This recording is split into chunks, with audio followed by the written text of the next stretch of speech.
Kali ini kita membahas jenis usaha perdagangan, yaitu usaha memperdagangkan produk barang. Contoh perdagangan ekspor-impor, distributor, toko, hingga warung.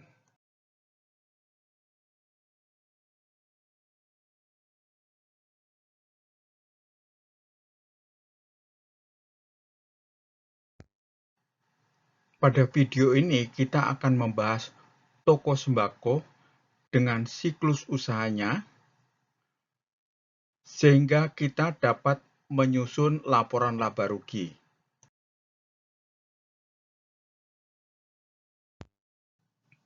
Berikutnya, mari kita bahas proses akuntansi dengan contoh sebuah toko sembako. Jadi, transaksi yang dilakukan dibukukan pada buku kas harian, yang kemudian diperiksa apakah cocok atau wajar. Bila tidak wajar, maka akan direvisi kembali. Dan bila sudah cocok, maka angka-angkanya dimasukkan ke dalam neraca dan laporan laba rugi.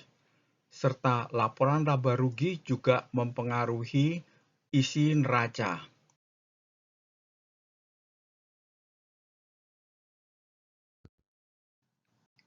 Pada siklus usaha, dimulai dari modal sebesar 100 juta dimasukkan ke dalam kas awal, sehingga jenis transaksinya adalah kas awal masuk 100 juta, sehingga saldonya adalah 100 juta.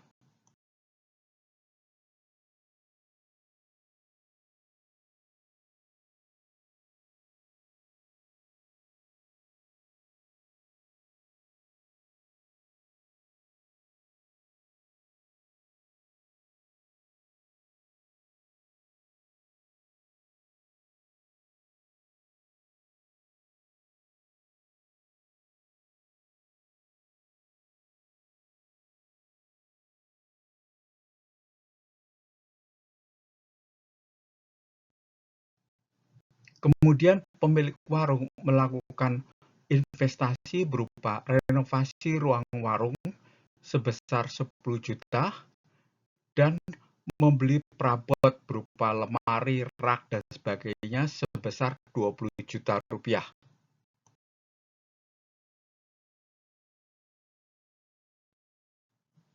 Jadi pada siklus usaha dan buku kas harian, kita melihat bahwa tanggal 1 Januari 2023 terjadi transaksi renovasi ruang warung sebesar 10 juta, beli perabot warung sebesar 20 juta, sehingga sisa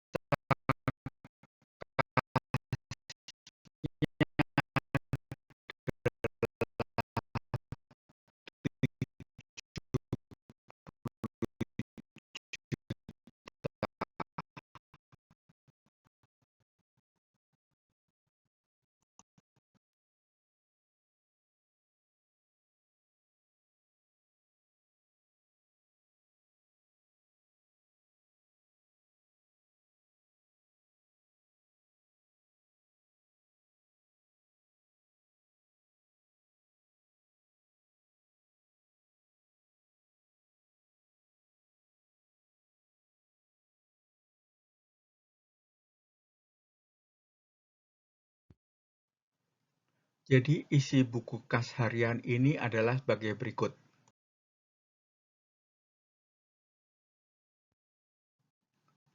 Tahap berikutnya adalah pembelian barang dagangan, yaitu toko sembako membayar kepada toko grosir untuk melakukan pengiriman barang-barang dagangan yang dipesan.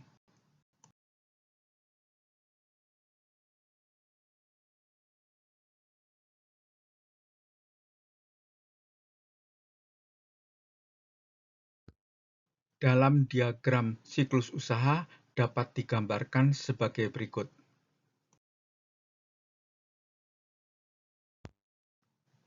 Transaksi pembelian barang dagangan dicatat dalam buku pembelian yang berupa tabel seperti di bawah ini, yaitu terdiri dari kode barang, nama barang, harga beli dalam rupiah, jumlah awal, dan jumlah pembelian dalam rupiah yang terdiri dari harga beli dikali jumlah awal. Jadi pada buku kas harian tercatat pada tanggal 7 Januari 2023 beli barang dagangan senilai 58 juta sehingga saldo kasnya adalah 12 juta.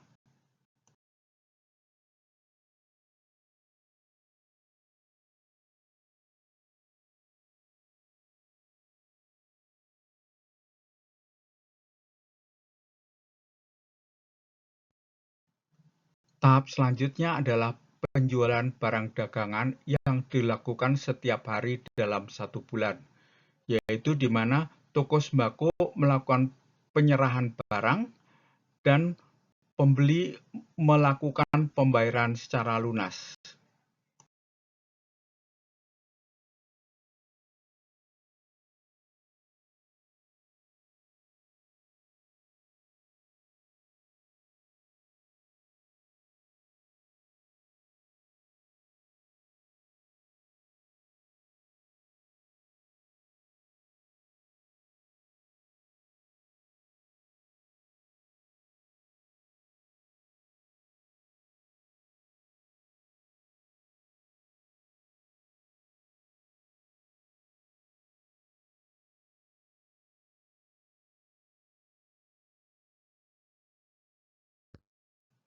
Secara diagram siklus usaha dapat digambarkan sebagai berikut.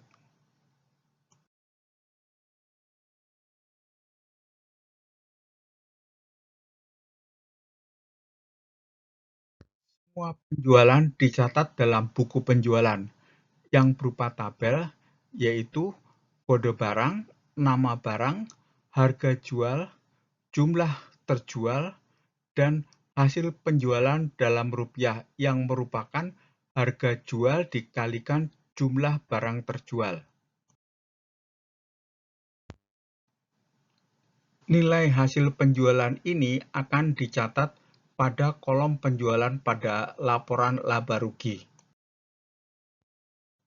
Di buku kas harian pada akhir bulan tanggal 31 Januari 2023 dicatat biaya operasional sebesar 3,5 juta rupiah sehingga sisa kas adalah 8,5 juta rupiah. Dan juga pada tanggal 31 Januari 2023 dilakukan rekap penjualan lunas sebesar 65 juta rupiah sehingga kas bertambah menjadi 73.500.000.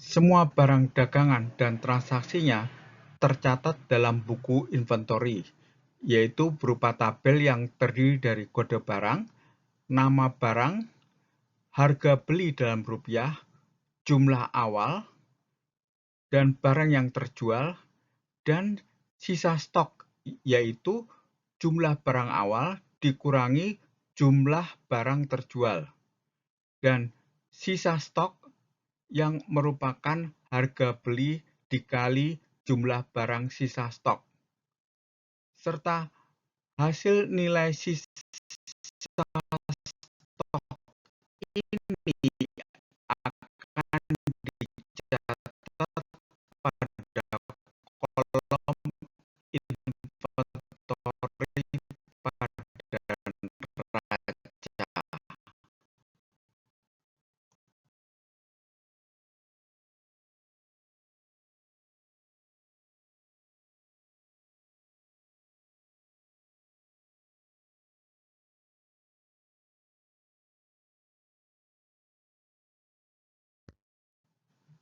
Kita juga harus membuat konsolidasi buku pembelian, penjualan, inventory, dan laba sebagaimana tabel berikut ini, yaitu kode barang, nama barang, harga beli dalam rupiah, harga jual dalam rupiah, jumlah awal, barang terjual, sisa stok dalam rupiah, hasil penjualan, dan laba kotor.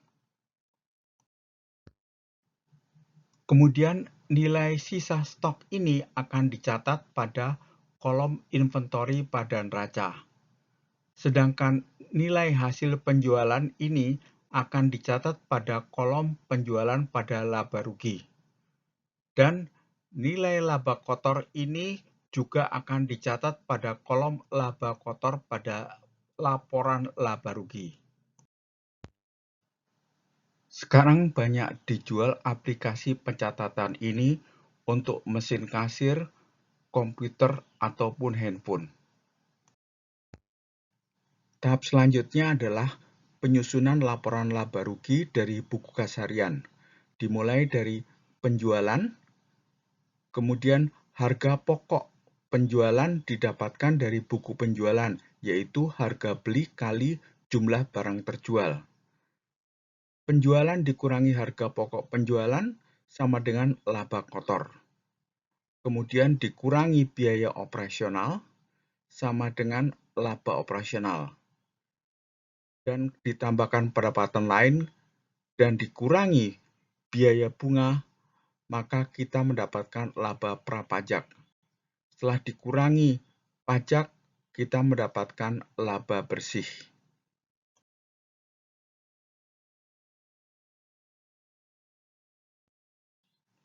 Tahap terakhir adalah penyusunan laporan neraca, dimulai dari modal pada pasifa yang diambil dari buku kas harian, yaitu kas awal. Kemudian kas akhir diambil menjadi kas pada laporan neraca. Berikutnya, inventory diambil dari buku konsolidasi nilai sisa stok. Selanjutnya, aktiva tetap tanah dan bangunan serta peralatan diambil dari buku kas harian. Dan angka laba rugi tahun berjalan diambil dari laporan laba rugi. Selanjutnya, angka-angka pada aktiva dijumlahkan sehingga kita mendapatkan total aktiva. Demikian juga pada sisi pasifa, semua angka-angka ditambahkan sehingga kita mendapatkan total pasifa.